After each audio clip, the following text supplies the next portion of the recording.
Alright, let's talk about 4 stocks I'm seriously considering adding to my portfolio right now. If you're looking for opportunities in 2025, pay attention, these could be your next must-buys.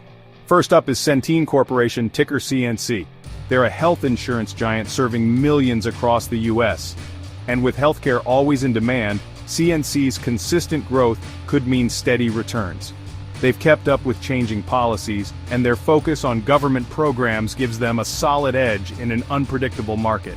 Next, Novo Nordisk, NVO. If you haven't heard of them, they're dominating diabetes and obesity treatments worldwide. Their blockbuster drugs keep winning approvals, and with the global health crisis around weight and diabetes, I see huge runway ahead. Third, Fiserv, ticker FI. Think of them as the backbone of digital payments. As more businesses and consumers go cashless, Fiserv's tech is everywhere, making them a quiet powerhouse in fintech. Their track record navigating market shifts is impressive, and that's exactly what I want in a long-term investment. Last but not least, Lululemon, Lulu. They've transformed from a yoga apparel brand into a global lifestyle icon.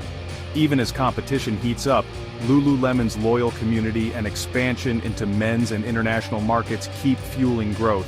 Remember, I'm not telling you what to buy, just sharing what's on my radar. Do your own research and let me know what you think in the comments. Are any of these stocks on your watch list? Hit subscribe for more quick investing takes, and I'll see you in the next one.